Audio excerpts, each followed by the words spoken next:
This is Optimal Living Daily Relationships, episode 167, How to Attract Quality Relationship Partners, Part 2, by Steve Pavlina of stevepavlina.com. And I'm Joss Marie, your host and personal narrator. Happy Tuesday, everyone, and welcome to the Relationships edition of Optimal Living Daily. This is the show where I read to you every weekday from some of the best relationship blogs in the world. And you have the option to listen to them whenever and wherever you'd like, free of charge. Today, I have part 2 of a 5-part series by Steve Pavlina, all about how to attract quality relationship partners. We don't typically feature 5-part posts, but occasionally we find a lengthier post that's hard to pass up. So make sure and listen to yesterday's episode first to hear part 1 if you haven't already. And also, make sure to come on back again the rest of the week to hear parts 3, 4, and 5. Also, if you'd like to get in touch with us about anything regarding the show, or if you'd simply like to meet other like-minded people, join our Facebook group. All you have to do is search for Optimal Living Daily in Facebook and request access to join the group. Or the shortcut link is oldpodcast.com/Facebook. But first, let's hear part 2 of this post from stevepavlina.com and continue optimizing your life. How to Attract Quality Relationship Partners, Part 2, by Steve Pavlina of stevepavlina.com. Broadcasting your desires. I've been writing about broadcasting your desires for years. And by this, I mean really putting the word out there, not just to your closest friends. Be as open as you can about sharing what you want to experience. Make it easy for people to help you. If I visit Bettina's Google Plus page, her self-description is mainly about her work. That's fine if she's looking for work clients, but at the time of this writing, there's no mention of her desire for a relationship partner that I can see, nor any mention of what she wants in a partner. If this is an important desire for her, why not include it? Is that being too needy? I don't think so. Don't think of it as asking for a favor. Think of it as offering an invitation to the right person. A good test to see if the world actually knows what you desire is to ask many of the people in your life what they think you want. Make your request very open-ended, such as by saying, out of curiosity, based on what you know about me, what do you think I want most in life right now, specifically? See if they even mention wanting a relationship partner, and if so, what qualities they're able to list. This is a nice way to test if your assumptions about what you think people know about you are accurate.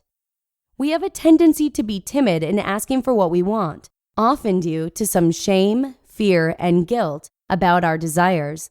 But holding back in this way doesn't serve us. Do your best to invite your desires openly, shamelessly, fearlessly, and guiltlessly. Make it easy for potential matches to recognize you as their potential match. If you're worried about how people will react if you ask for what you want, well, that's a hint and a half that you're not yet congruent with your desires. Allow the people who will reject you for wanting what you want to go ahead and reject you. Let them excuse themselves from your reality if they can't happily support you. This will create space for your real supporters to get closer. Expectations. There are many factors that come into play next, after you know what you want and you're able to share your desires openly and congruently. This is a place where many people get stuck. Those who try to align with the emotional aspects of their desires, but little else, aren't really as well aligned as they think they are. The lack of alignment with truth and power drags down the love alignment too. It's hard to feel your way into a desire if the logical and action-based parts of the expectation aren't up to par. If this goes on long enough, the love alignment descends into frustration and eventually into bitterness, resentment, and numbness. Trying to raise up the love aspect by itself is an exercise in futility at that point. A holistic approach is needed since that's where the synergy between truth, love, and power alignment really shines. Your expectations matter a great deal, and expectations go beyond feelings. Many people practice the emotional love part of expecting, So they visualize their new partner and try to feel their way into this new reality. But they miss the other two sides of the triad of growth, truth and power. One thing that throws people off is when they have a success or two based on using the manifesting power of love alone. They intend what they want, and it shows up right away like magic. One view on this is that it's just a random fluctuation. You got lucky those times.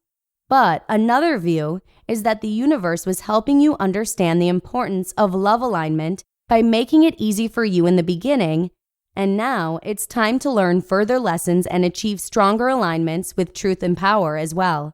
So the challenge increases. Aligning with truth. To be aligned with truth in your expectations, you need some good logical reasons for expecting a match to occur. This is where a lot of people succumb to wishful thinking. They become irrational in their approach, hoping that something will change, even though their strategy clearly isn't producing the desired results. If you think you're living in a place where finding a good mate is unlikely, for instance, that absolutely does matter to the law of attraction, or LOA. You may say it shouldn't matter, but it still matters. The LOA is particularly good at rejecting attempts to should it into submission. The LOA doesn't magically ignore statistics. Statistics are part of the game of life, and during your human existence, you'll be subjected to such wonderful laws. This can be very frustrating if you rail against it. Consider that statistics can be your friend as well. Your expectations are an invitation to stretch, to put the odds on your side instead of resisting when the odds are against you. So, if you feel the place where you live isn't rich in good matches, you're free to go where there are good matches. That doesn't necessarily require moving. You can still put the odds on your side, which can give you better logical reasons for finding a good match. I have such a situation in Las Vegas, where I've lived for almost 10 years now. The odds of my finding a good relationship match by selecting randomly from the general population in this city aren't very good, even if I'm emotionally aligned with what I desire. With a haphazard approach to socializing, I'll extend a lot of time and energy meeting people with whom I have little in common. The result for me is social boredom. So, instead of pushing myself to meet people when the odds of a good match are so much against me, I cheat. Hear how in tomorrow's episode.